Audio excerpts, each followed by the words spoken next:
Walterdoom, back with another episode of Let's Talk About Horror, where we discuss any and everything related to the genre. Yep, I'm back, everyone. It's been a minute. Your boy's been MIA for who knows how long. I tell you, man, I mean, when it comes down to trying to record it, sometimes you just gotta force yourself, man. I mean, I know I'm not doing this for any monetary gain or anything like that. You know, I'm just doing this for the fun, but man, sometimes I just gotta tell myself, like, bro, what are you doing? Are we gonna record? Are we just gonna, like, not do anything today? I mean, I'm telling you right now, this is probably what, we're running on maybe almost 3 weeks again where I disappear. Pretty soon we need to put missing signs of me, like, like missing Walterdoom. Oh man, but anyway, what's good, everyone? Your boy is back in full effect. I'm gonna try not to be too dead or anything like that. We're gonna make this an interesting episode. So yeah, we're gonna be back talking about some news that's gone down for the past couple of weeks. Probably most of it's already old already, but I'm gonna try and not give you guys too much old news. I'm gonna try and stick to what's like relevant for today. Also, we are gonna talk about a new, well, not a new segment, but we're gonna have a new segment called the B-Side Corners. And what's gonna happen is that I'm gonna talk about a B-side movie that I recently watched, and you know, talk about how interesting that I think it is. We're gonna be discussing about that B-side, so you guys can try and check that out. We also have the meme of the week, which keeps changing. Each changing of the week since I don't record. Oh man, I swear I feel like I just need somebody to squarely kick me in the ass or something. I mean, it's like, it's no excuse. It's really no excuse to not record, almost. But I mean, hey, I don't know if you guys ever had that moment where you just be like, you know what, I don't feel like going into work today. I don't feel like clocking in. Fuck that job. Or is that just me that feels that way sometimes? Oh man, I mean, you just get up in the morning, you look at the time, you be like, man, fuck that job. And then all of a sudden you're just like, you know what, screw it, I'll get up, I'll get dressed. It's kind of like this. It's kind of like, this is what this is like, almost. I mean, it's almost kind of like that, you know? I'm like, man, I need to record today. Then all of a sudden, once we get down to recording, I'm just like, man, fuck this recording. Oh man, but like I remember, I mean, this is all the love. I mean, if I can't have fun with it, I can't force myself to have fun with it if I don't feel like recording, you know? I mean, it's all about doing what you guys love, right? But anyway, we're gonna start the show off with the same segment, Bird Box or Not. And you guys should know already, this is about like different types of maybe popular shows, movies, what have you, that I see on Netflix. I review and talk about about the movie, talk about what it's about, the premise and everything, and give my ideas about it. And I'm going to tell you whether you should bird box it or not. And bird box meaning, if you have to bird box it, you'll hear this sound. Listen to me. I'm only going to say this once. Under no circumstance are you allowed to take off your blindfold. Okay, take your blindfolds off. Do not take your blindfolds off. Do not. But if it's a nah, you'll hear this sound. Look at this. Isn't it beautiful? No, Look. Gary, please don't do this. Show the baby. Show the baby. No, Olivia. You're so bad. And when you hear that sound to watch it, I mean, that's pretty much saying like, hey, it's good. You gotta watch it. I know it's kind of like flipped a little bit from the movie, but yeah, I mean, it's a very interesting thought I had for it, just to say, hey, Bird Box, you know, you don't want to watch that shit, so just Bird Box that shit. But anyway, our second participant in our Bird Box or Nah segment is the documentary Abducted in Plain Sight.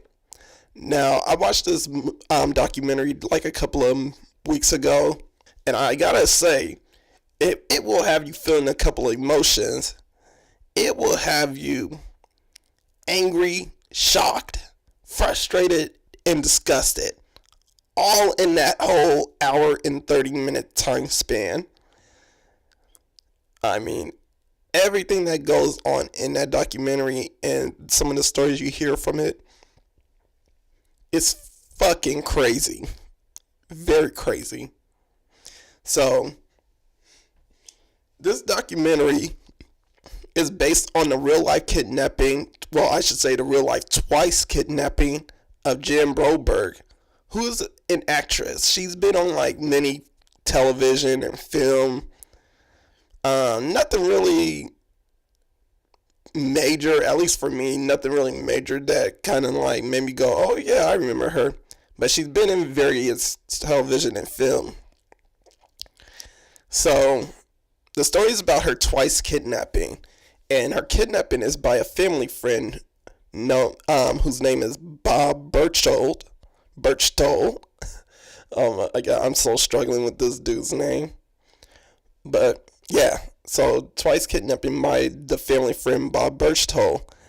And what we get is a testimony by Jen herself, her mom Marianne, and her dad Bob Broberg. We also get testimony from Bob Berchtold's brother Joe and a lead detective who was working on the case.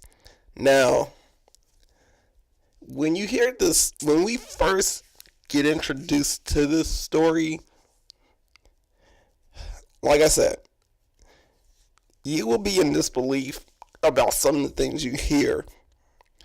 Mainly, and it's like I said, you will be feeling all types of emotions, shocked, disgusted, frustrated, because of all the things you hear. So for one,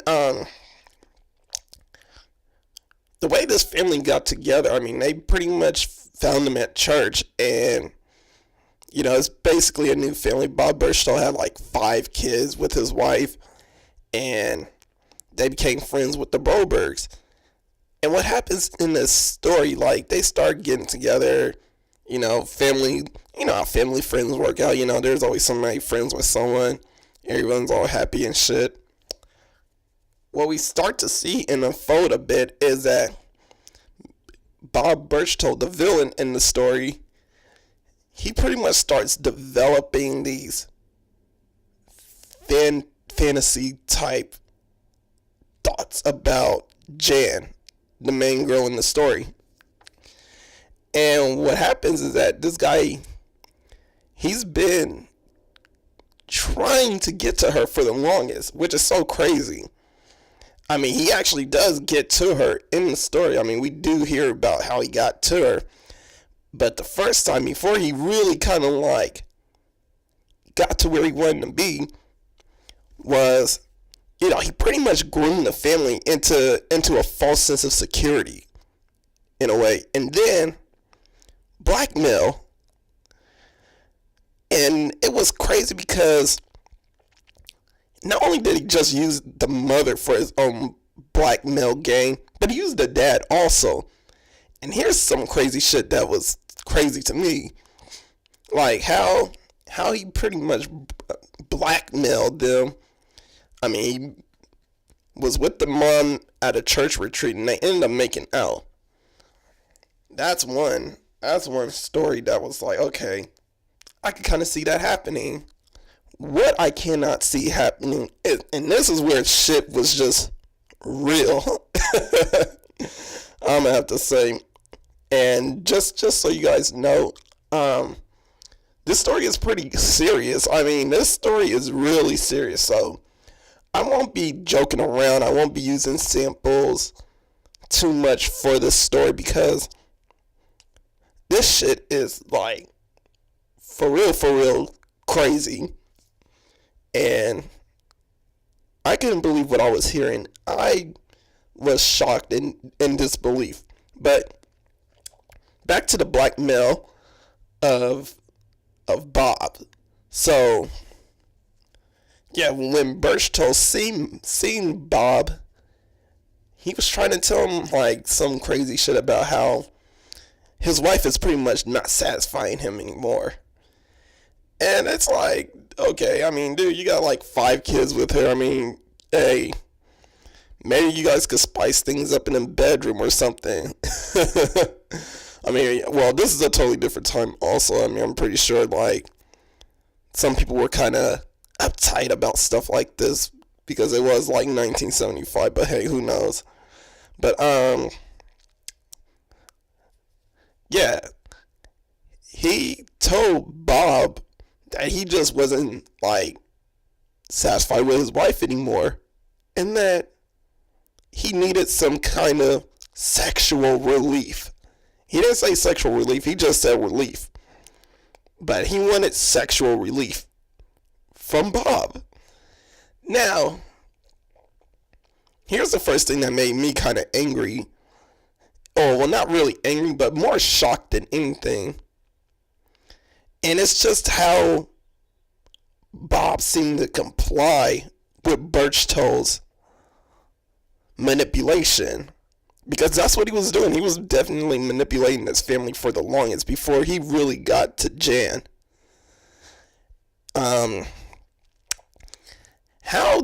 How did he talk Bob into doing this? I have no fucking clue.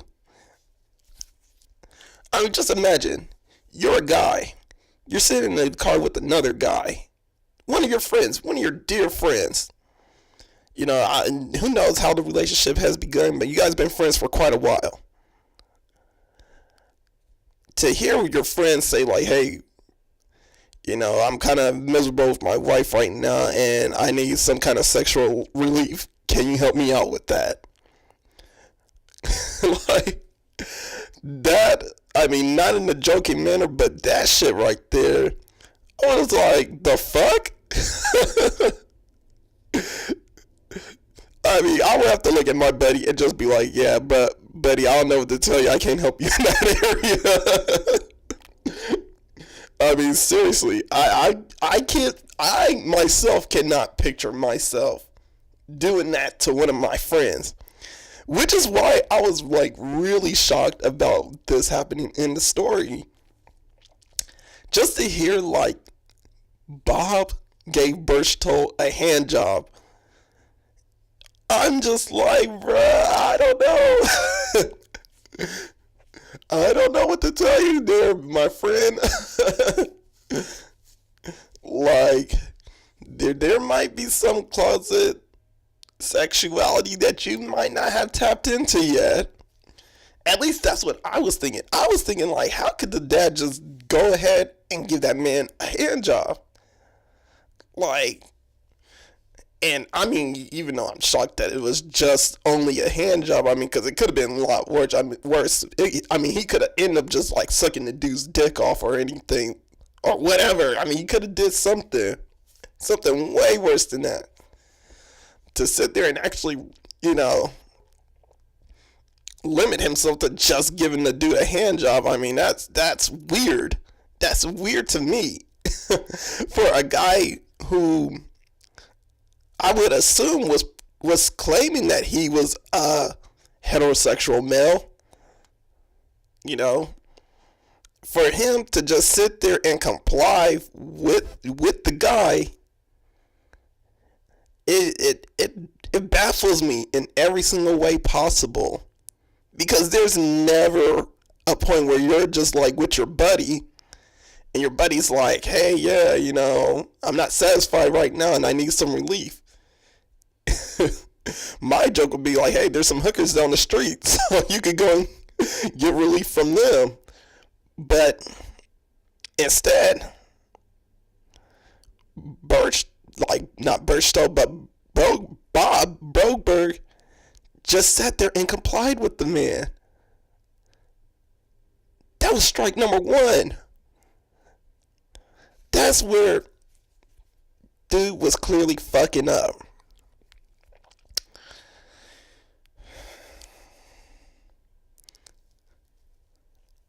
Alright, but moving on. Even even what was frustrating, besides Bob, I mean, the wife Marianne, who also did have a relationship with Berchtold, and I'm talking about, like, not only did she made out with him at that church retreat, but she ended up having an 8-month relationship and sexual encounter with him in 1975 while he was still raping their daughter. Like, it's crazy. It's crazy to think, like, this man really went through a lot of measures. He literally had sex with Jan's mom just to get to her, just to get to Jan. And it's crazy each time I think about this. Like, I don't know how Mary Ann couldn't just dead it right there. And that was another thing that kind of made me sad. Well, not sad, but mad about this whole blackmail thing that Berchtold kind of had on his family. And kind of like, let me give you guys kind of a backstory with the whole 8-month relationship. Because during this 8-month relationship that Marianne was having with Berchtold, by then, the family is pretty much well enough aware about Berchtold's intent with Jen. And this dude actually took Jan to Mexico and got married. The girl was 12 years old, by the way. And it's insane to hear, like, when I'm watching this, like, these dudes literally went out of the country to, well, he pretty much forced her into marriage. I mean, Jan didn't have no say in this. She couldn't even, like, really comprehend the whole situation that's going down. And it was crazy to me. So, the one thing I could say about this Bob Berchtold guy, I mean, besides a manipulative fiend, I'm looking for the word to kind of describe him, but, I mean, the guy was completely arrogant. And that's another thing that would kind of, like, get you kind of frustrated after watching it for a while, because this dude does go into complete, like, arrogance. He's, like, going back to what I was saying earlier about the whole blackmail situation. I mean, not only was that, like, his manipulative tool and stick for him to kind of, like, take advantage of the family, but he used that same blackmail to get himself out of jail the first time when he got arrested, when he kidnapped Jan. And it was crazy because already this dude had, like, a hold of her. A hold of Jan, I mean. Not only was Jan in a very vulnerable state of being manipulated by him, and the thing that really, like, kind of got me going, like, what the fuck, is when he kind of manipulated her into thinking like she was some kind of damn half alien and that she needed him as a mate. Now, I don't know about you guys, but I mean, I could understand why she would be manipulated and believe in something like this for so long. Well, believe it in the first place. But she didn't stop believing in this stuff until she was like 16 years old. Now, to me personally, I mean, everybody has their different ways of learning. Everybody has their different ways of approaching situations. I just can't see how, like, she was manipulated for so long to thinking aliens existed until she was 16. And I mean, I guess you could call it the different age of time and technology and what have you. because they don't have internet like how we got internet now, where you could look this shit up and actually know if someone's lying or not. I know I've been many arguments where like I was talking to someone arguing about like maybe sports stats and what have you. And what do? You go on your phone and look that shit up just to prove the point. But back in that time, I mean, they pretty much didn't have any internet or anything like that. What else was like really bad about this Bob Birchtold guy that I really just was like mad about? I mean, he had a major hold on Jen by the time she was getting older. And each time I was looking at this, each time they kind of like talked about Jen and her thoughts when she was a kid, and they kind of flashed pictures of her. I just kept thinking in my head, like, dude, she looks 7.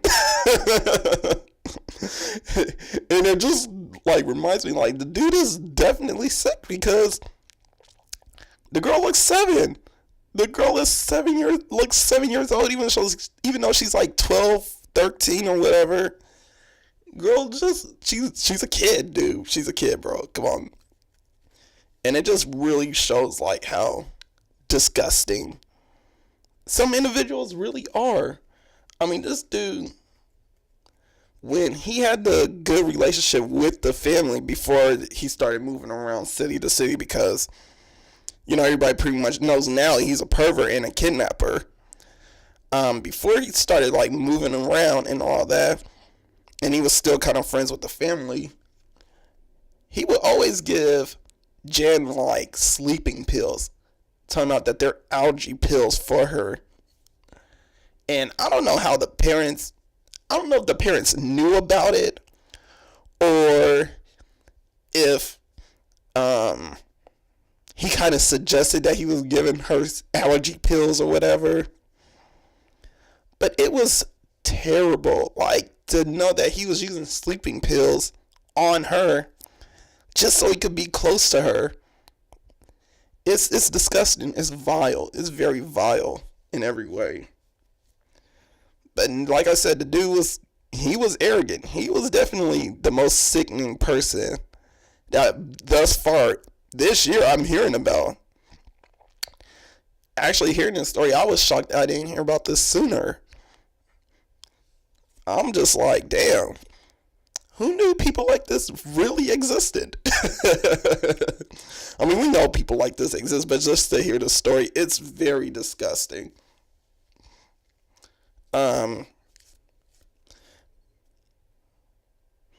After watching like the whole documentary series, I pretty much had questions. Like, I definitely was questioning some things in this documentary. First question I had for myself was, what happened to his family? And according to the director Sky Borgman,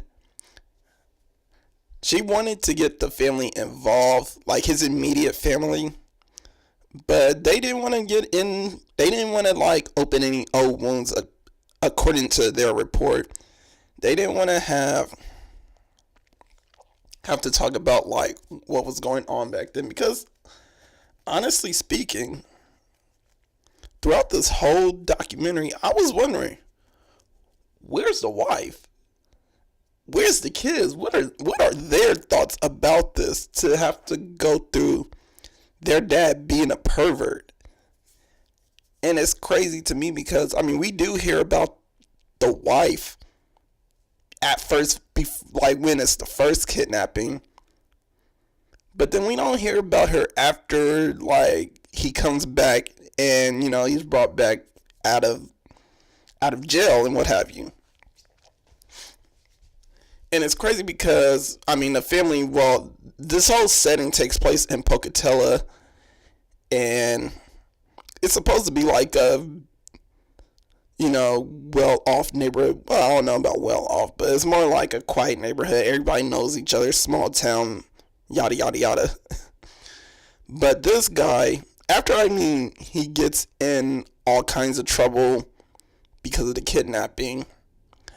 This dude is pretty much moving around, and he's moving as if he doesn't want to be on the radar. And, you know, he kept moving through places like Jackson Hole, Salt Lake City.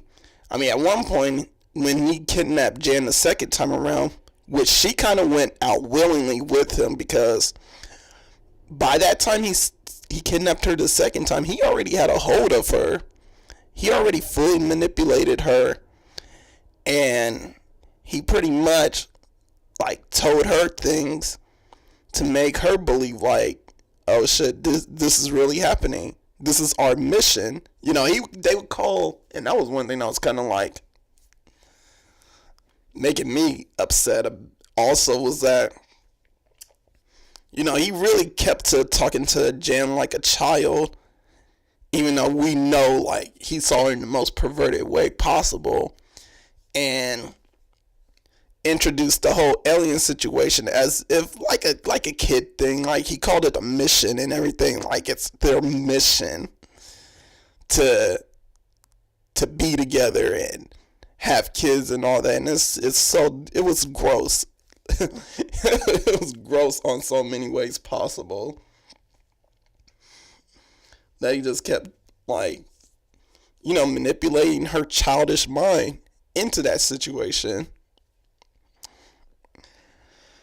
But yeah, I really did wonder what happened to the wife and how she was taking it. I mean, it would have been interesting to get her take on it, but I mean, I could see it as like it was still been like beating a dead horse, because we could kind of see how she felt about the situation, and maybe just embarrassed, like really embarrassed by this situation. Because it's like, how do you know this person? Like after how many years of marriage, you see this guy just being the most perverse possible, or being involved in the most perverse and awful situation there is. And it's disgusting. I mean, for her, she was probably like, I do not want to revisit this, because it's too hard to visit. It's too hard to revisit. And it's definitely too much, I'm pretty sure. Another thing, and I did kind of talk about this too a little bit, was for the simple fact Jan believed the lies until she was 16. And it's funny to me, like, well, not really funny, but it's, what's the word I want to look for? I want to say it's more crazy that it took her so long to finally see that this dude was lying. It took her until 16 years old. I mean, and it's crazy because it's like 4 years. 4 long years. Now, she was dealing with this. 4 long years of dealing with a pervert. 4 long years where her parents just did not help her or had her best interests at heart. And that was another thing that just, like, you will feel disgusted because you just sitting there like, all of this could have ended if Bob Broberg just kept pushing to get this dude Birchtold in jail. It easily could have ended there. All that bullshit that Jan went through could have just ended in Mexico. She shouldn't have to go through all her informative years through this bullshit. And that's another thing that I feel like the aftermath of this is that her trust is pretty much tarnished. I mean, to not have a trust with her family, that's pretty huge. It's significant. It's definitely significant. And it's just like, if you can't trust your family, who can you trust? It's definitely like a lot of work that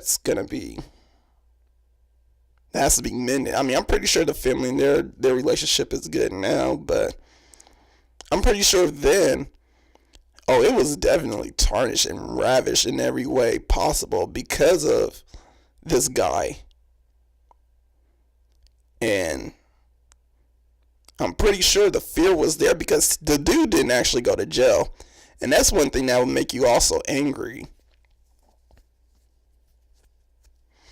And it's for the simple fact that, he didn't go to jail. And when he did go to jail, he only spent like a couple of days in jail and was free to go. And it's crazy because apparently during that time, there was no type of like registered sex offenders or anything like that. So there was no way of actually keeping track of people like that.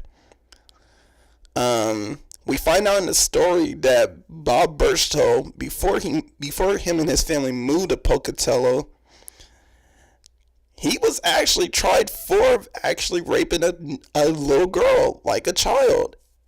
And this was blamed through the church. And he spent like a couple of days in jail for it. Got out early because of good behavior. And it's disturbing to know that because the Brobergs didn't know about his situation. And I'm pretty sure the Birchtolds, well, as far as like Bob's wife, she was hoping that she doesn't have to relive it again with him and his behavior. I'm pretty sure after he kidnapped Jan, she pretty much kicked him out. Would you blame her for that? I wouldn't blame her for that. So yeah, I mean, it's definitely a story you guys should check out.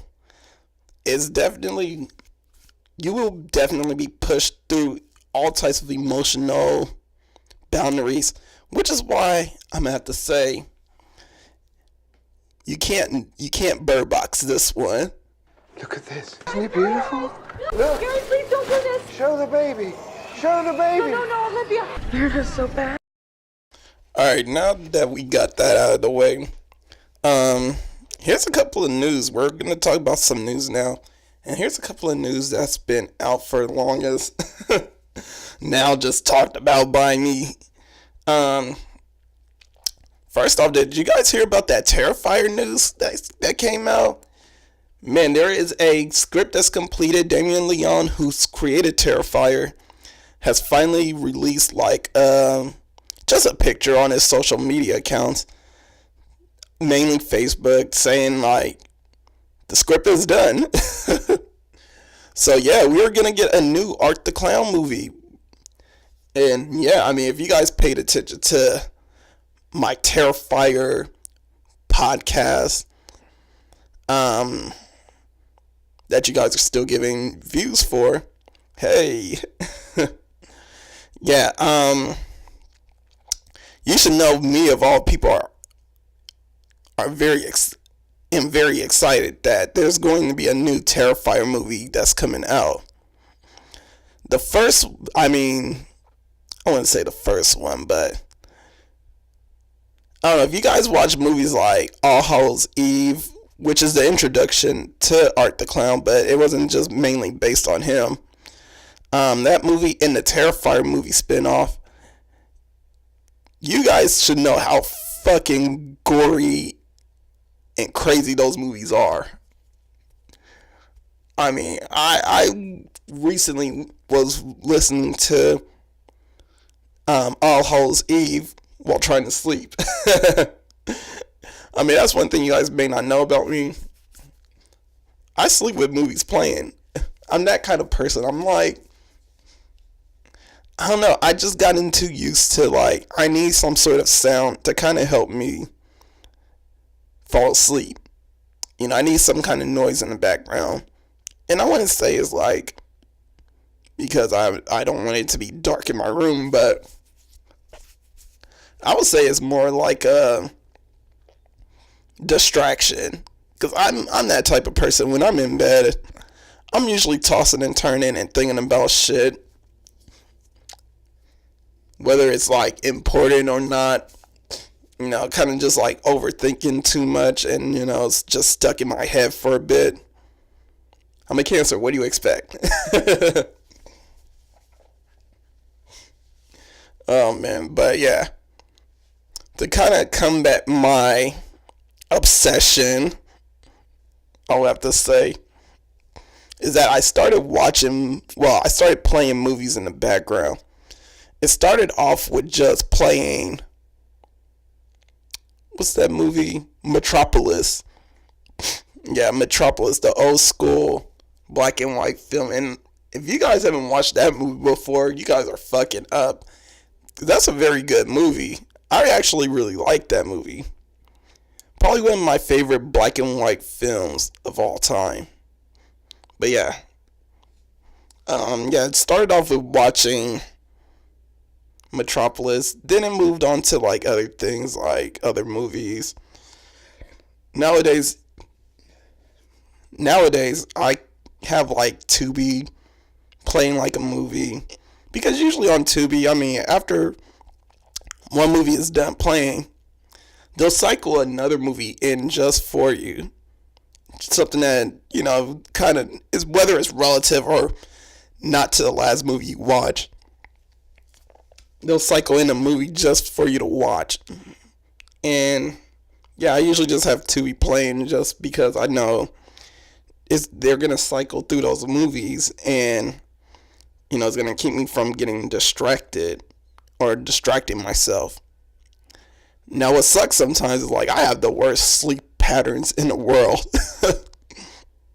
Maybe why I'm a little crazy. But yeah, I have the worst sleep patterns in the world, because I could come home, I end up eating dinner, I watch some shit on YouTube, and I end up falling asleep. After that, I could be asleep for like a good 2-3 hours of the night, and then just all of a sudden I'm awake. I wake up out of nowhere, either to go to the bathroom, or I don't know, maybe my TV became too loud for me and it starts waking me up. I don't know, I just wake up for some random reason. And if I don't fall asleep right away, I'm gonna be up for the rest of the time being until it's like 5-6 in the morning. So let me give you guys a scenario. I remember one time I was coming home, I ate dinner, I had some good old Taco Bell for you Taco Bell lovers out there. Yeah, I had some Taco Bell, had like a fire ass Crunchwrap Supreme that I just was like lip smacking away till it was finished. No sour cream because that shit is nasty, but yeah, had that, fell asleep, and I don't remember what I was watching. I think I was watching something on YouTube. So I was watching something on YouTube, and it was like, I don't know what the video was, but either way, watch something on YouTube. So it's like around maybe 9 o'clock when I'm eating. So it's probably like around 9:30 by the time I'm like knocking out, falling asleep. So I'm knocked out. YouTube is playing. And I wake up like maybe around 12:30, 1 o'clock. Now, in this scenario, if I'm not going back to sleep right away, I'm going to be up. I'm going to be up from 1 o'clock a.m. to like 6 o'clock in the morning. I'm going to be tired as hell in the morning. Oh, man. But, yeah,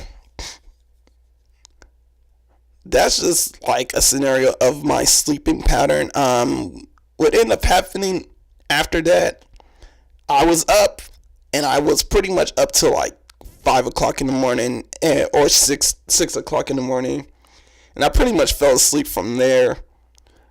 Was asleep for like maybe 2 hours, maybe 3, and then woke up like around, let's say like 9 o'clock or some shit like that. But yeah, I have the worst sleep patterns in the world. Oh man, but yeah, I know you guys probably was like, man, what is this guy doing? Terrifier. Let's get back to Terrifier. Well, fuck you. This is my shit. Nah, I'm kidding.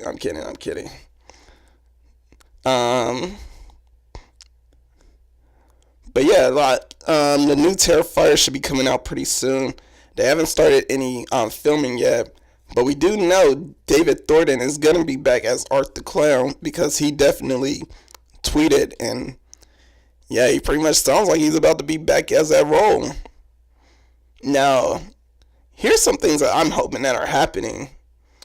Well, what I'm wondering is gonna happen. So this is pretty much my hopes and expectations. This is my list that I compiled before making this episode. So one thing I'm gonna be wondering is, like, what happened to the surviving character Victoria? As we know in the movie, Victoria, she was like Jenna Cannell's sister, and yeah, pretty much was the only one that really survived the Art the Clown murders. And if we remember, like, in Terrifier, she ends up actually kind of trying to kill Katie Maguire's character in Terrifier, and it was pretty much in the beginning of the movie before it started. So I'm kind of wondering, like, what are they going to do with her role? Is she going to join Art the Clown after he just pretty much disfigured her? Because he fucked that bitch up. I mean, seriously. I mean, if you guys remember, he started eating the shit out of her face. And just like, it was so weird. I was like, the first thing I thought about was like, damn, is dude eating her face? Like, what the fuck? This dude is ruthless. But yeah, that's one thing I'm wondering, like, are we gonna bring back Victoria? Another thing that I'm wondering is, are we picking up back where we left off on the first Terrifier? Because if you know, or if you've seen it, they thought Art the Clown was dead, but he ended up actually coming back to life. I mean, classic monster move, actually. So, and if anything, we noticed in Terrifier when it first began, Art the Clown was pretty much getting dressed up to go out and terrorize some people. So I don't know if that's where they're gonna pick up on the second movie, because yeah, I mean, he pretty much survived, and yeah, he's still out there terrorizing. And we never really find out where he's going when we see the movie actually start up. We would assume that he was actually going around where Jenna Cannell's character was, but that whole scenario was a flashback. Whereas when we were hearing about Art the Clown, the way he survived, that was a flash forward. So we could be seeing, like, in Terrifier 2, what he's actually doing or what he was up to when Victoria was on that news show. So yeah, that should be interesting. Another thing that I put was, like, who's he gonna terrorize? Now, in Terrifier, we kind of see him terrorize two women, which, like I said, is Jenna Cannell and the other girl, I forget her name. But yeah, I know the character's name was Dawn. I forget Jenna Cannell's. It's so wrong that I forget Jenna Cannell's character in Terrifier. I just look at her and just be like, oh, that's Jenna Canal. She fine. That's it. That's her name. Fine. That's all I could see her as. I'm just like, I wish she actually survived. Can we get Jenna Canal back into Terrifier? I mean, can she play like a different role? Maybe dye up her hair? Maybe make her hair red or something like that? I don't know. I could picture her with red hair. Maybe blonde. Blonde with black highlights in her hair. I don't know. I mean, if we're going to make Katie McGuire a different role in the Terrifier series, why not do the same with Jenna Canal? You know? But yeah. I'm kind of wondering, like, what this story is going to be, not surfacing, but concentrated on. Like, who is Art the Clown going to terrorize this time? And we all know a good sequel in a part 2 series is usually the body count. So hopefully we get like a very extensive body count, because we had a very good body count in the first Terrifier movie. I mean, even in fucking All Hallows Eve with Art the Clown, there was still a significant body count, which was good. But yeah, let's see what kind of shit that Art the Clown is going to get himself into. What kind of tools or mutilation is he going to be up to? Because, man, it gets no worse than seeing Dawn get sawed in half naked. She got sawed in half naked, bro. Like, that shit is twisted. So I'm just wondering, like, how far can he go in a sequel? You know, how can he get more twisted than that? We'll see, but there's no release date yet for Terrifier 2. Speaking of, like, sequels and all that, well, not really a sequel. This is more of a remake. Yeah. Our buddy Chucky came out with the sequel for Child's Play. And yeah, I mean, you know how I feel about Child's Play. I mean, what about you, Chucky? Don't fuck with the Chuck. Yeah, so the trailer for Child's Play finally gets released. I'm excited. I'm not going to spend too much time talking about this because this is definitely 3-week-old news now. But hey, I mean, it's part of my docket. I mean, I love Child's Play. It doesn't matter. But I'm excited to see what happens in this movie. I mean, we get like little snippets and flashes of the doll Chucky himself. We don't really get to see his face, which is kind of a bummer, but I mean, hey, it's a teaser. Oh my god, I'm getting tongue-tied.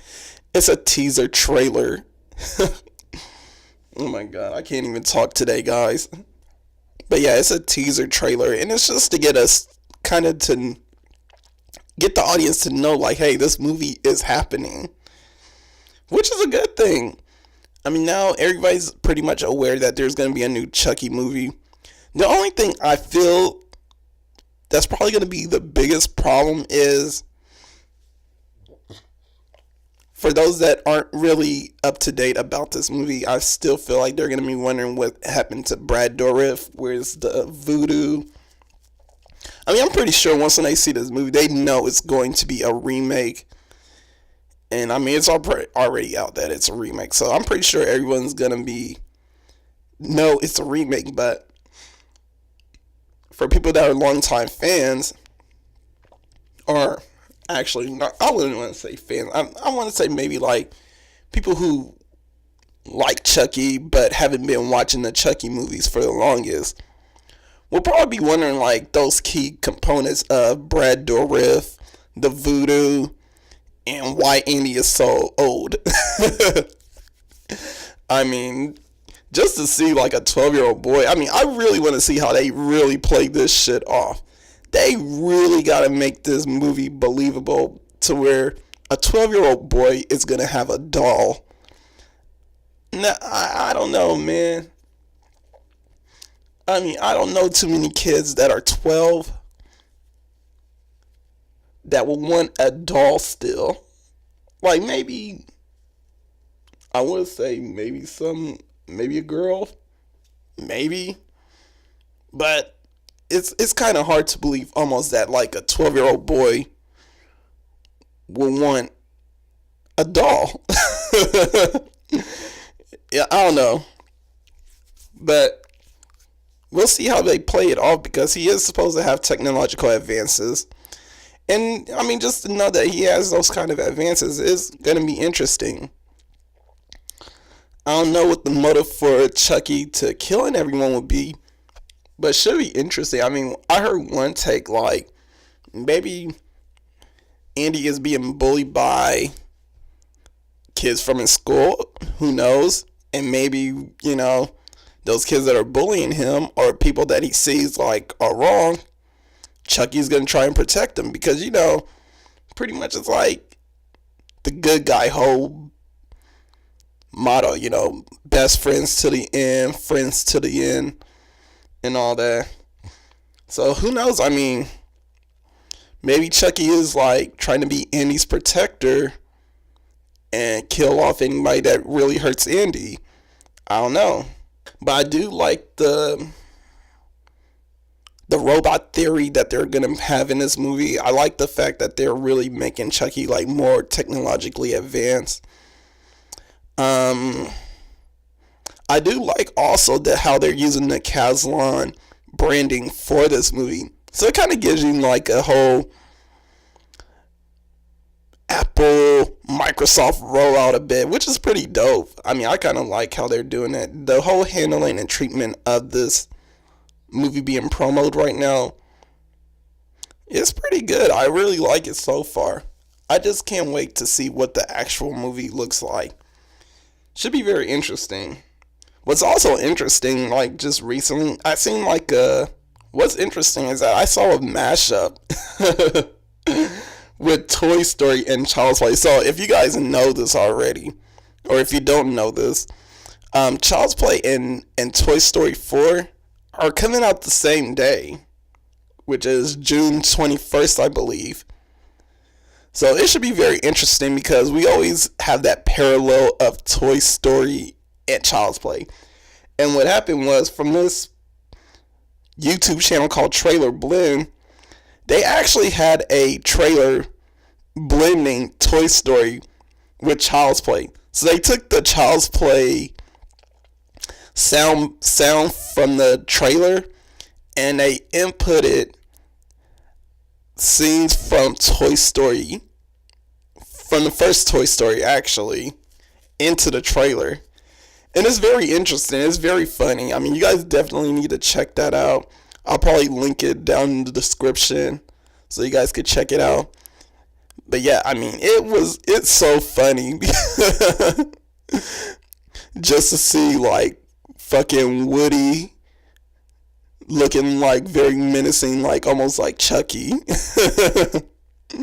And the way they cut everything. But not only did they do this, but they did this also with like other movies like Aladdin. They actually took the old school Aladdin and they blended the new school Aladdin, the one with Will Smith on there looking like a fucking Smurf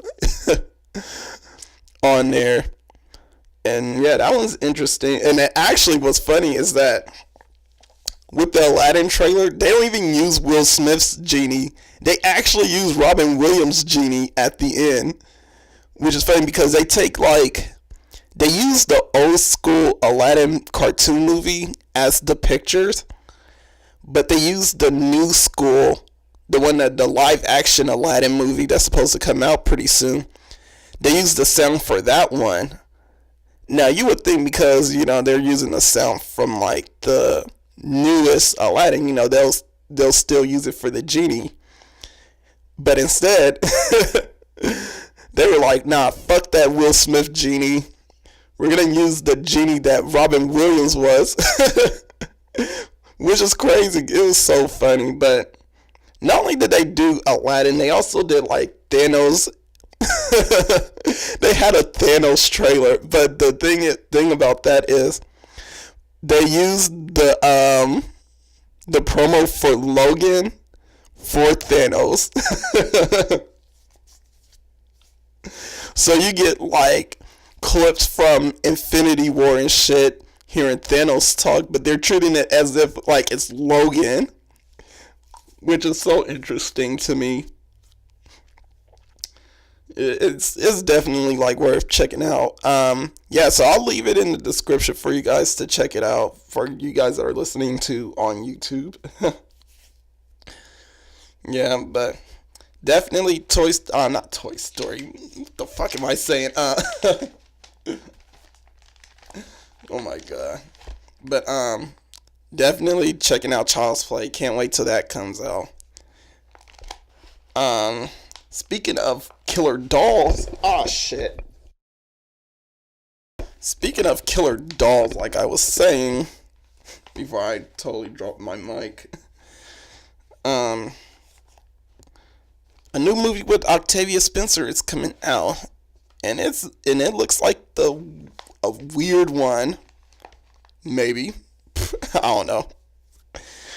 But yeah, this one is called Ma. And yeah, with this movie, Octavia Spencer is playing this lonely woman who buys these kids some alcohol. And what happens is, well, throughout this whole movie, apparently, things take a turn for the worse, where Ma is trying to be a little too close to these underage kids. My thoughts, well, actually, before I get to my thoughts, starring in this movie is Diane Silvers, who was on Hulu's Flesh and Blood. Man, when I saw her on there, I was like, oh, I know who that is. Juliette Lewis is also on there. You know, she's known for movies like Natural Born Killers, and she's playing Diane Silver's mom in this movie. Also playing in this is Luke Evans, who was also in Dracula Untold.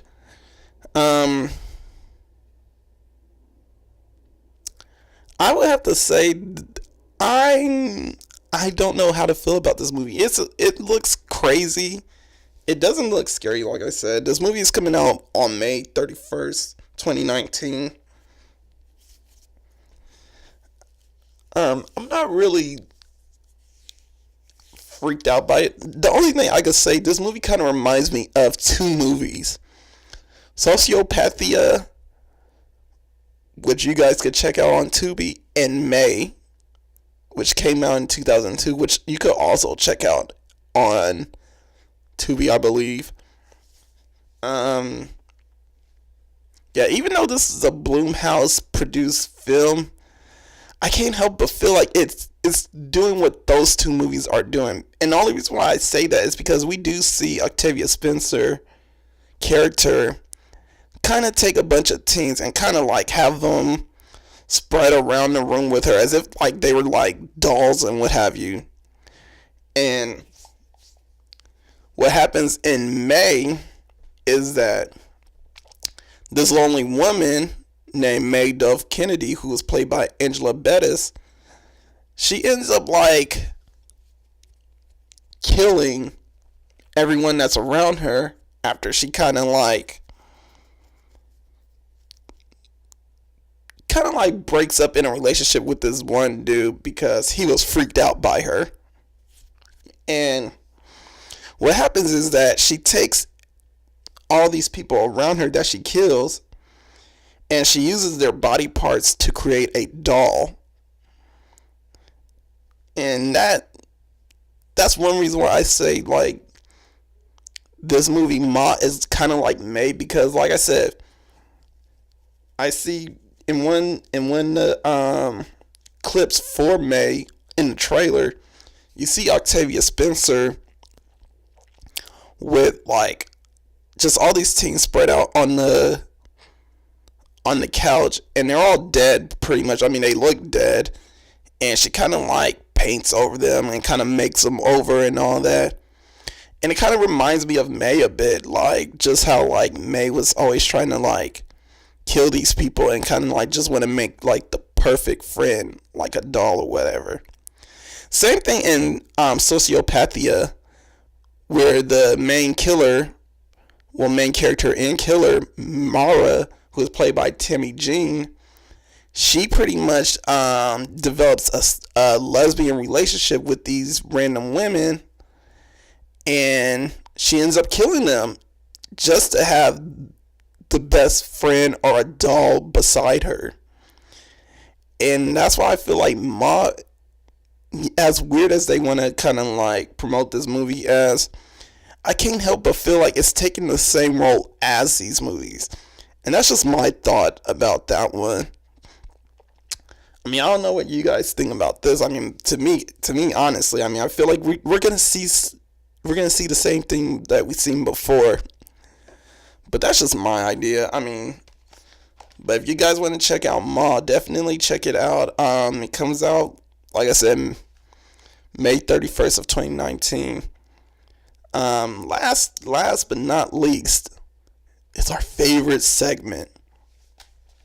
Well, not segment, but favorite series. So the Into the Dark series is gearing up for their Ides of March. Hopefully this is coming out before that episode airs. But their Ides of March episode, Treehouse, is dealing with a character named Peter Rake, who retreats to his family's vacation estate in the woods to get away from negative press. But the ghosts of Peter's past are everywhere and debts will be settled. Soon he realizes that a woman's place is anywhere that she chooses to be. That's the premise for the latest Blumhouse series, Treehouse. And when I was reading about this, I mean, I was wondering, like, okay,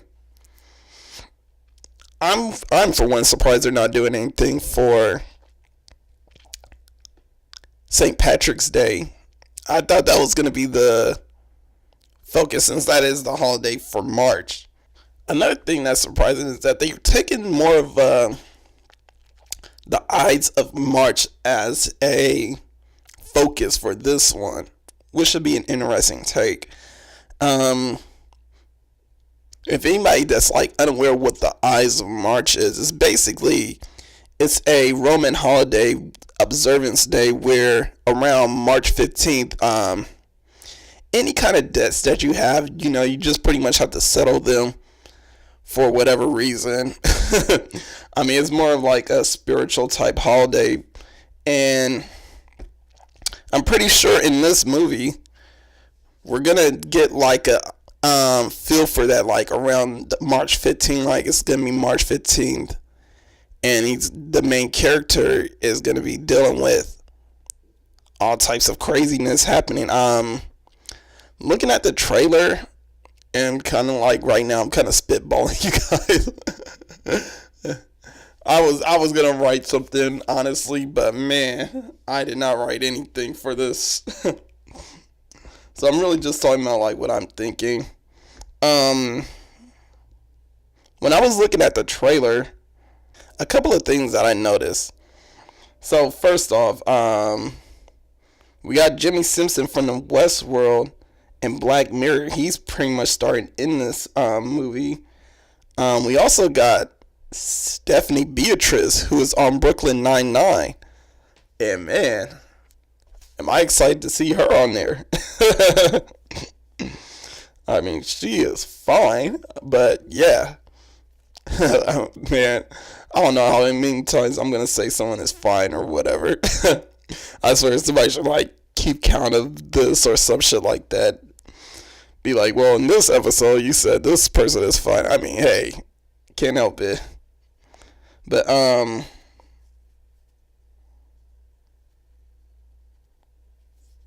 was I going with this?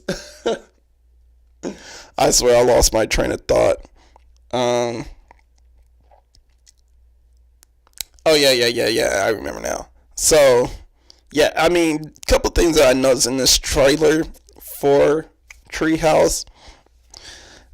Even though we got the premise about what it's about, the main character probably did something to a woman, because one key phrase that I did notice was that a woman's place. That's the key phrase that I noticed mainly from the trailer and from the reading about the premise.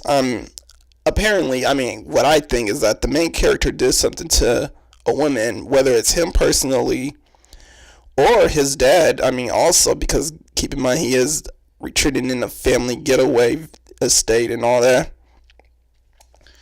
And the place used to belong to his dad, so I'm pretty sure in this story we're gonna hear about like maybe some fucked up situation that they did wrong to a woman, maybe some fucked up situation to many women, maybe more of a Me Too type movement. Who knows? I mean, this is my kind of take on it, maybe prediction.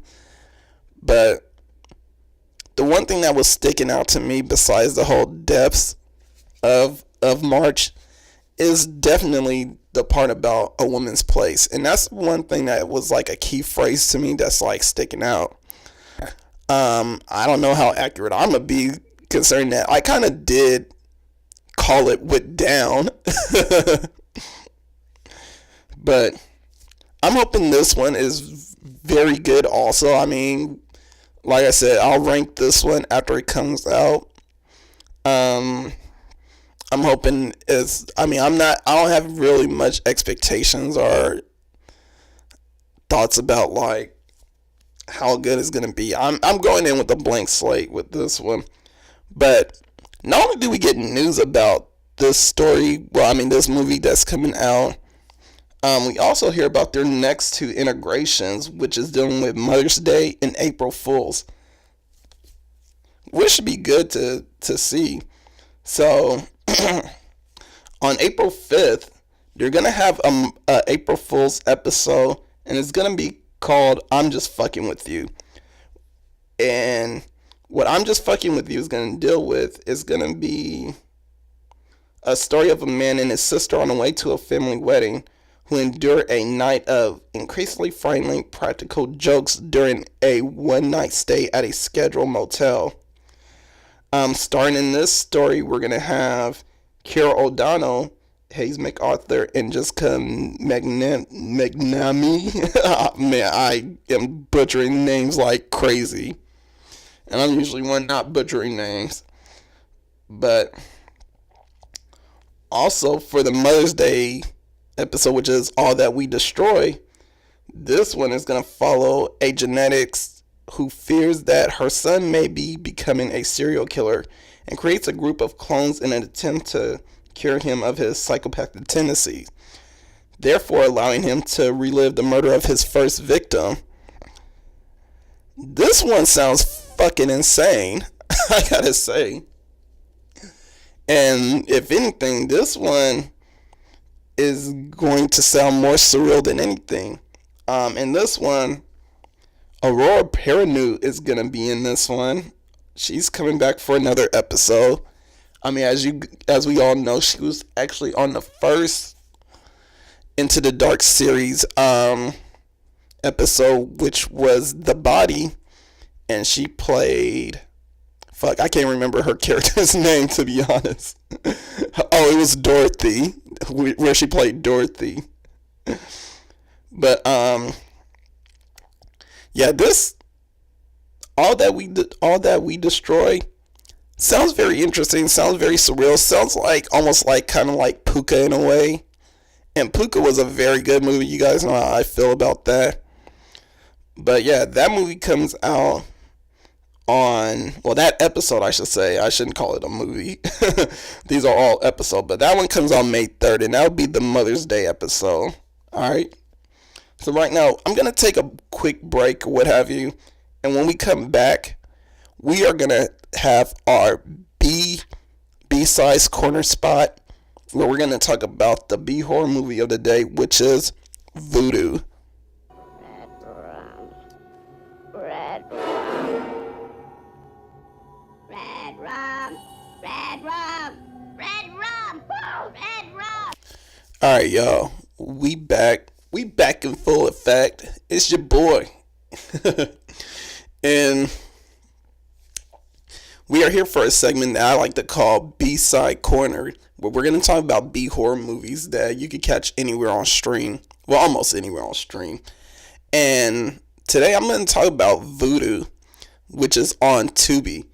Alright, in this movie, it's a found footage movie about this girl who gets away from New Orleans to live with her cousin. Well, actually not live with her cousin, but to join her cousin in Los Angeles to get away from her problems. But while out here, she finds out that her problems are pretty much following her wherever she goes. This movie stars Samantha Stewart, and she plays Danny, which is the main character in the movie, who is being haunted by this supposed hex. Also in this movie is Ruth Reynolds. The only films that I could really recall any of them in, and for Samantha Stewart, I can only recall her back in Bikini, I forget what it's called, Bikini something. But I remember seeing her in it like a long time ago. I'm gonna look this shit up. But I remember seeing her in this shit, and when I was like looking up what other film she was in, I remember like looking at, it's Bikini Spring Break. That's what the movie is called. So yeah. I remember when I was looking at what kind of film she was in. That was one of them, and I was like, oh shit, I think I might have seen this movie before. So, me being me, of course I go onto the movie, and sure enough, yeah, there she is. Oh man, titties and all. But yeah, besides all that, I mean, like we talked about last week, hey, or was it last week? It was some week where we talked about like titties and horror. You know, I mean, hey, it's up to you how you think a horror movie is better off with breast exposed or none exposed. I mean, I'm more in it for the gore and the violence than anything. But moving on, yeah.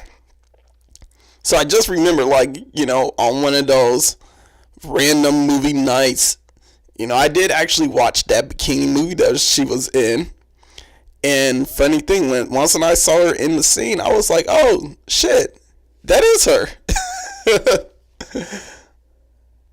Yeah, I couldn't help but just find how funny that was just to catch her in that movie. Because, I mean, Bikini Spring Break is just another one of those American Pie, National Lampoon type movies, you know. It's a bunch of, like, bad comedy with a bunch of nudity, and yeah, that's pretty much it. Bad comedy with a bunch of nudity. But that's not what we're talking about. We're talking about Voodoo, which this movie was very interesting to me. I mean, like, my thoughts when watching it, I mean, I would have to say this movie gotta be one of the most twisted shit ever. Twisted. So, I mean, in the story, like I said, Samantha Stewart is pretty much, she runs away from New Orleans. But that's because in the story, which Danny, which is the character's name, she ends up having an affair with a guy who is married. So, the guy that's married, his name is Frank, which we never really see in the movie at all. We just hear his name, and that's about it. The only most that we get of him is probably like a phone call when she's talking to him, but we never really get to see or hear who he is. But what we do learn is that Frank is actually married to a witch priestess or a voodoo priestess, which her name is Seraphine. And what happens is that Seraphim pretty much places a hex on Danny. Now the thing is, when we actually see the hexing when it happens. We literally see it because the movie actually starts off with Seraphim. Now, like I said, the whole movie is pretty much shot through like a first person perspective. So, I mean, it's pretty much a found footage type movie. Yeah, we get to see like Seraphim, who we're kind of like not really aware who she is at first, but we kind of figure it out later on down the line in the movie that she pretty much, she goes to a park. She's already crying about like what's happening with her and her husband. You know, she catches him cheating and whatever. What ends up happening is that we end up seeing her actually kill a mother and kidnapping their kid at a park. So we see Seraphim. She's crying. She becomes enraged. She sees a family at a park. She sees a mother and a daughter. She kills the mother right there on the spot, kidnaps the daughter, and then she kills the daughter. We actually see her kill the daughter. I mean, we don't see her like starting the killing, but we see like the aftermath of it. And this is why I say it's like really twisted. This shit is really twisted. And because in this same exact scene, we actually see Seraphim like take a pool of the kid's blood and actually wipe it on her. And man, it gets really fucking twisted. Especially with seeing her like do the chant and what have you. I'm just like tripping out like, damn dude, the fuck am I watching?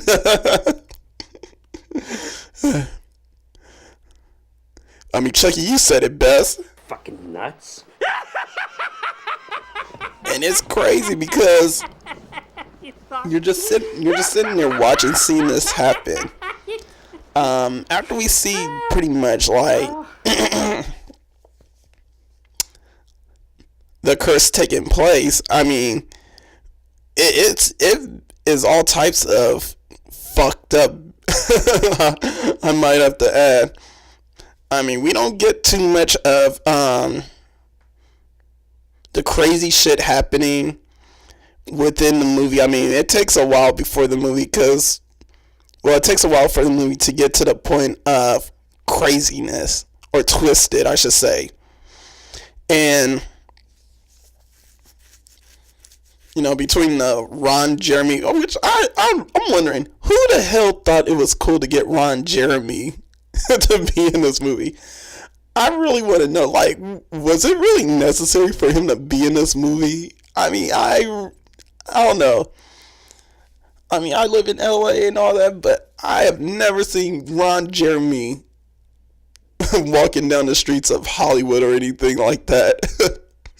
This movie made it seem like you could catch Ron Jeremy just like fucking circling the blocks trying to chase a girl. Now, let me tell you guys something. I did see an actor too one time. Actually, it was when I went to see Black Panther for the first time.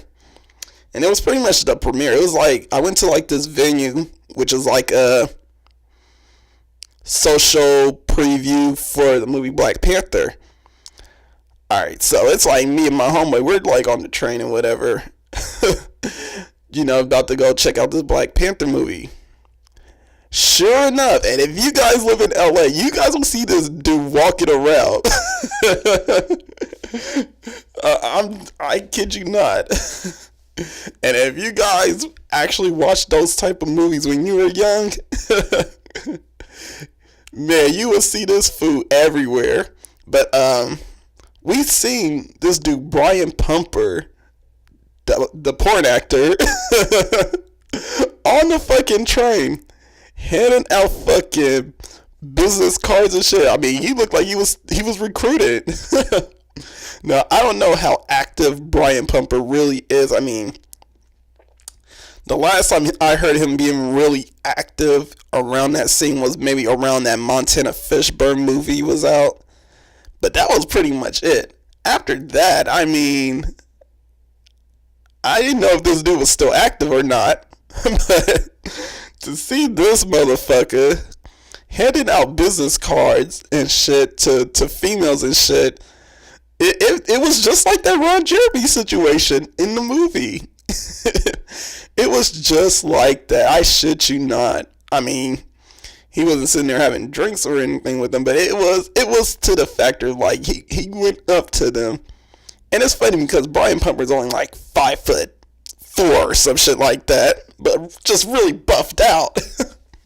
So you get this short buff guy handing out fucking business cards to these females that are like taller than him and all that shit, but they, you know, they cute and whatever, but you know, he's trying to find that fresh face, that one that he could take advantage of, the one that he could make a star or a celebrity overnight.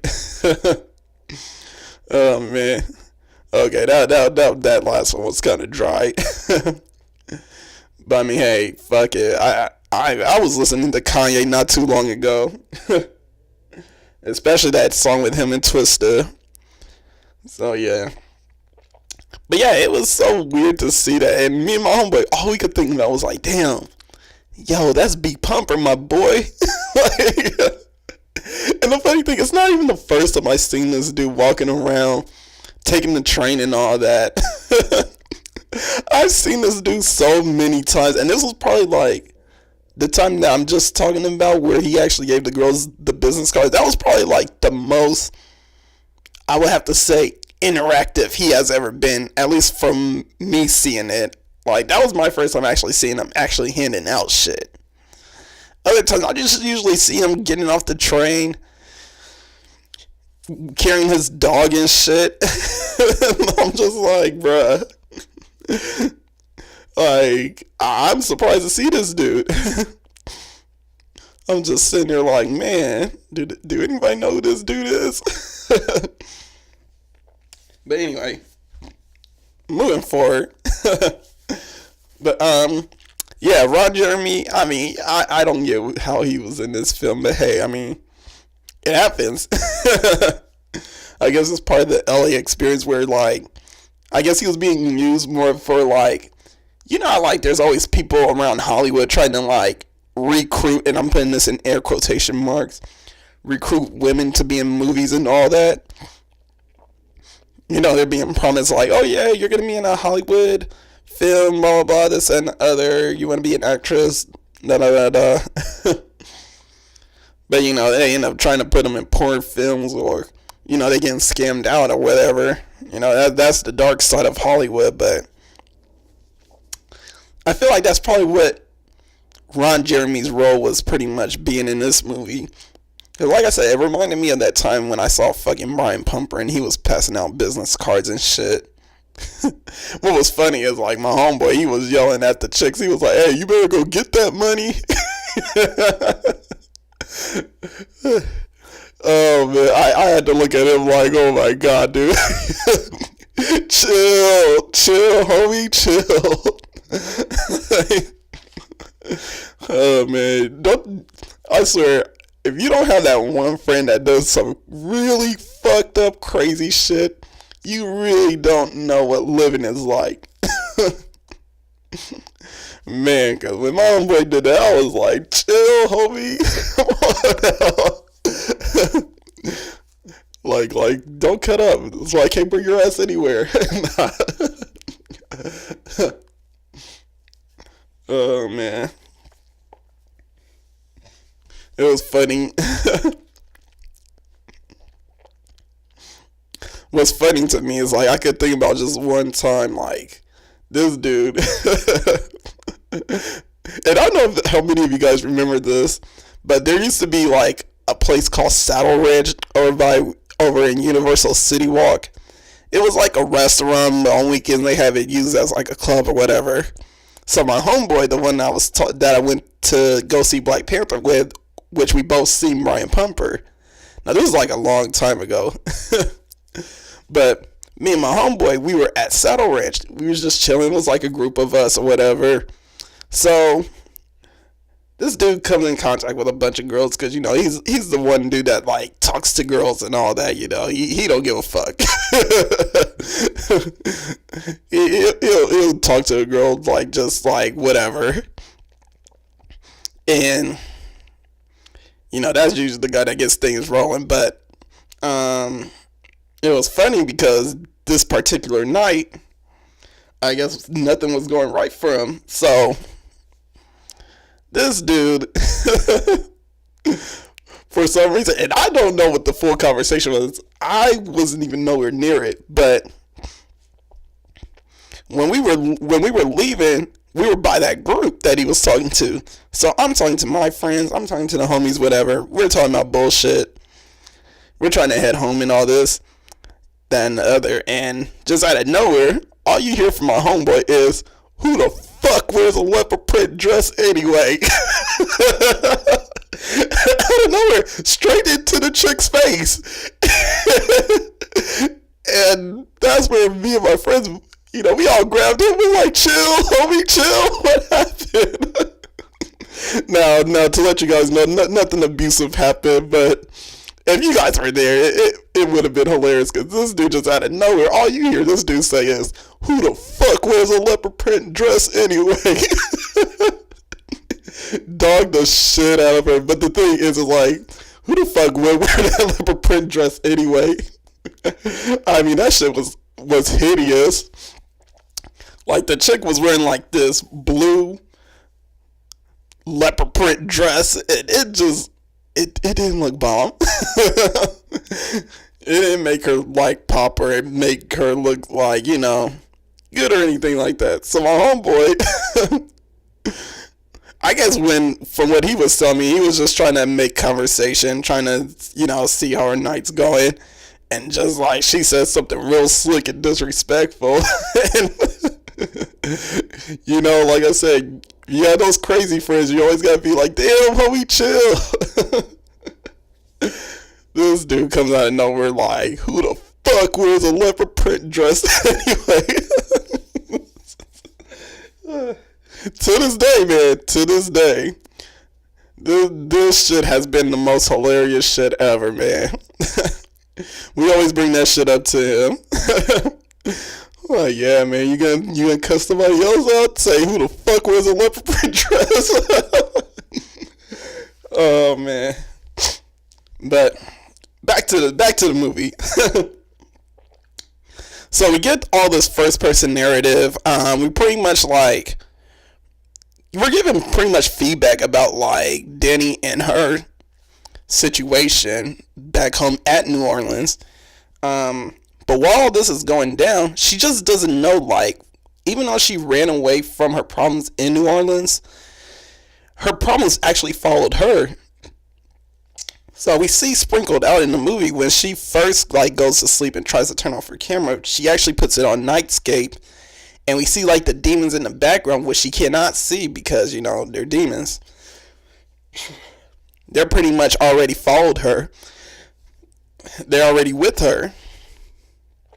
We also see, like, when they're at Venice Beach, we see, like, the demons actually snatch up her cousin while she was sleeping, and while, you know, Danny herself was actually going to get some food or whatever.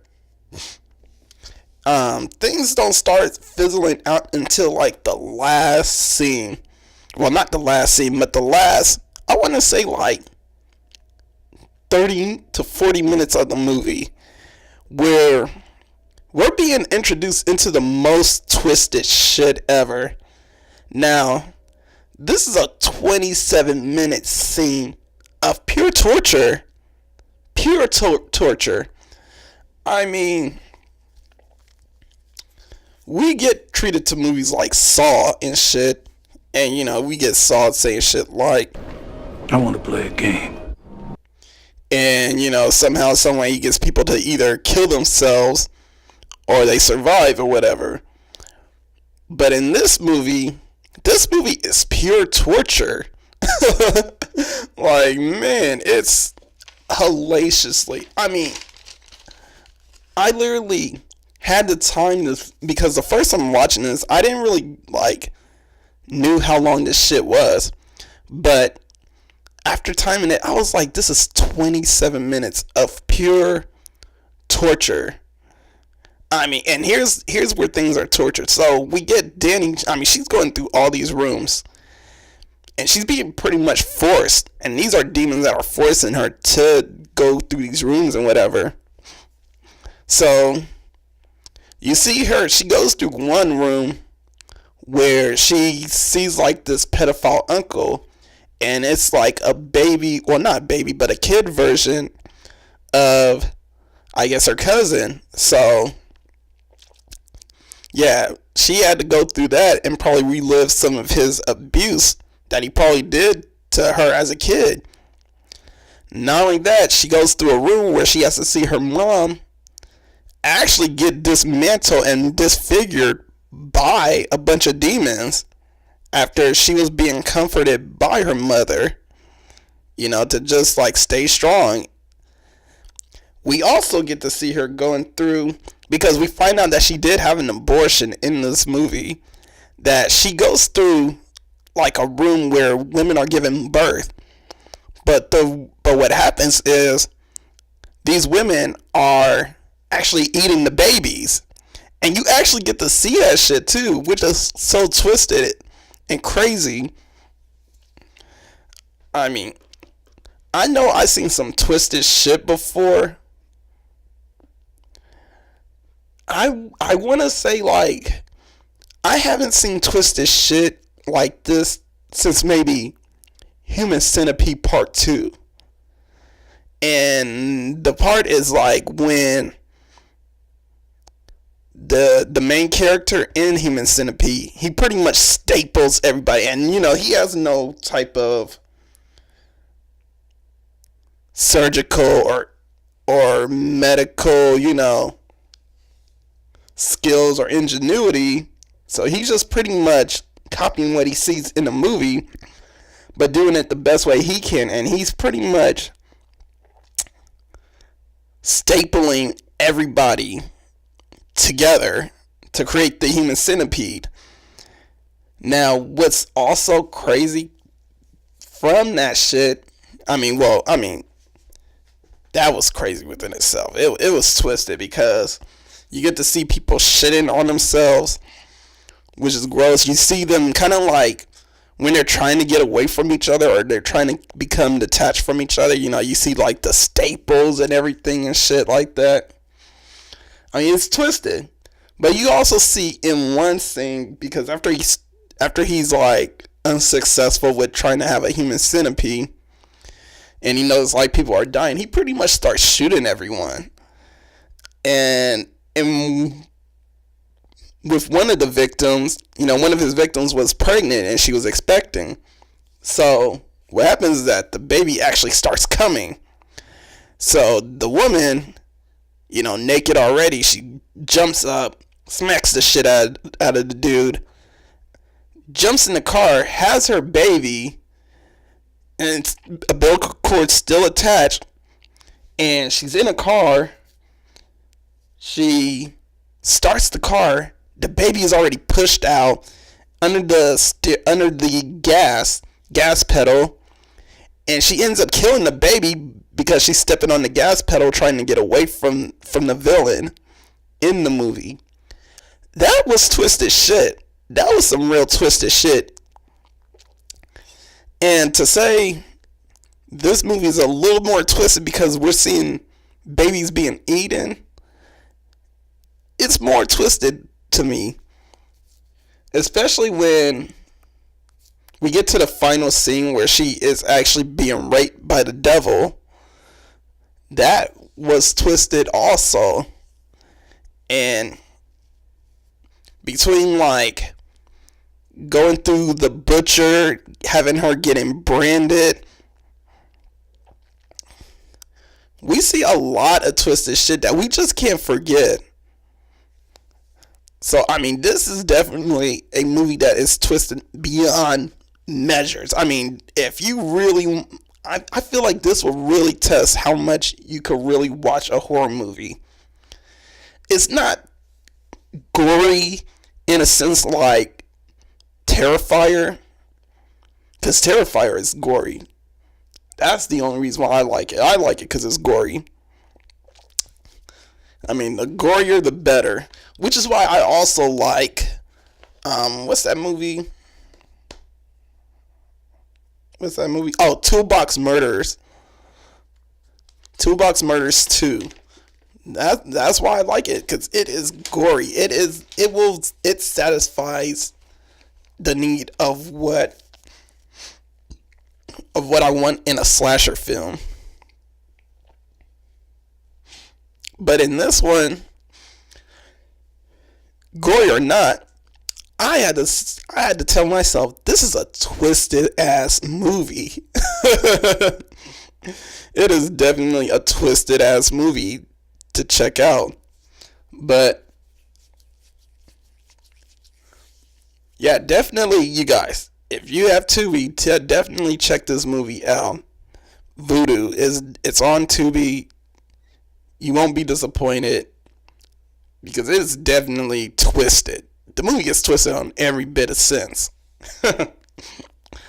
But now that we're done talking about everything, now we're gonna go into the outro. Outro. I can barely talk today, I swear. Wendy, darling, light of my life, I'm not gonna hurt you. You didn't let me finish my sentence. I said, I'm not gonna hurt you. I'm just gonna bash your brains in. I'm gonna bash them right the fuck in.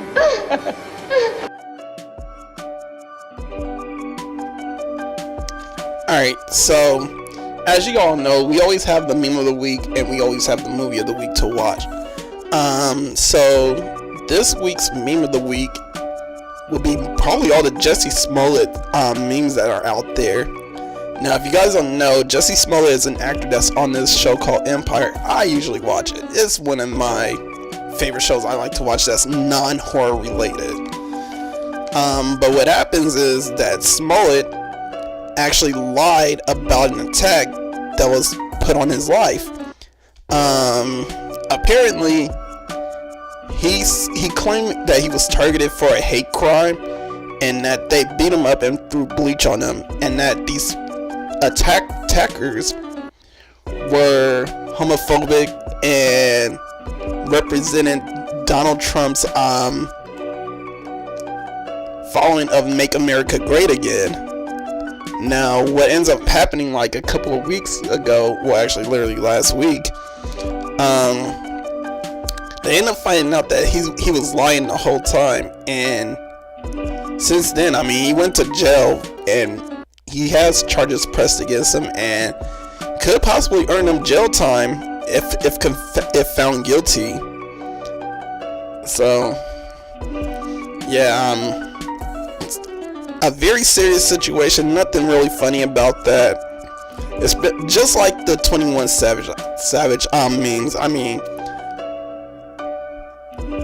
the memes are funny, but there's nothing real funny about the situation itself, because you know, there are families that are getting broken up by immigration because of, well, basically immigration, like people living illegally, you know, and families are being broken up because, you know,